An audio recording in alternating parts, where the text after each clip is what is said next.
നമ്മൾ എന്തൊരു വിഷയത്തിലേക്ക് ഇറങ്ങുന്ന സമയത്തും നിരൂപണം സ്വാഭാവികമാണ്. ആളുകൾ നമ്മളൊരു സൊസൈറ്റി ജീവിക്കുമ്പം സമുദായം, സമൂഹം, ആളുകളൊക്കെ നമ്മൾ നിരീക്ഷിച്ചുകൊണ്ടേയിരിക്കും. അത് നിരീക്ഷിക്കാനും അതിൻ്റെ അഭിപ്രായങ്ങൾ രേഖപ്പെടുത്താനൊക്കെ ഉള്ള സ്വാതന്ത്ര്യം കാര്യങ്ങളൊക്കെ അവർക്കുണ്ട്. പക്ഷെ നമ്മളെ നിരൂപണം ചെയ്യുന്ന ഒരാളോടല്ലോ എൻ്റെ വർത്താനം.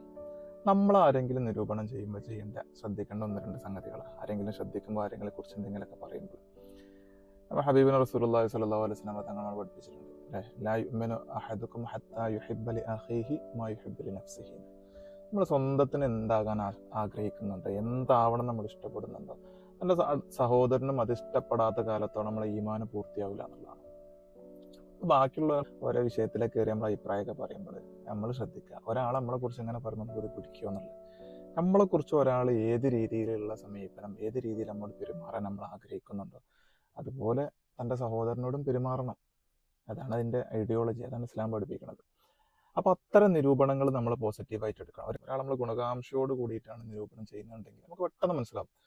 ഓരെ നമ്മൾ പ്രോത്സാഹിപ്പിക്കണം, ഓരോ കൂടെ നമ്മൾ നിൽക്കണം. കാരണം എന്തിനാറിയോ, അത് നമ്മളെ വളർച്ചയ്ക്കുള്ള. വേറെ ചിലർ വെറുതെ നേരം പോക്കിന് അങ്ങനെ പറഞ്ഞുകൊണ്ടിരിക്കും. ഓല നമ്മളാ പറയുന്ന ആൾക്കാരെ നമ്മൾ നിരുത്സാഹപ്പെടുത്തണ്ട, ഓര് പറഞ്ഞോട്ടെ, നമ്മളെ വഴിയിൽ അങ്ങനെ പോവാ, ഓരോരോ വഴിയിൽ അങ്ങനെ തുടരട്ടെ. ആരും ബേജാറാക്കണ്ട, ആരും ഇറങ്ങാറും ആക്കണ്ട. Thank you.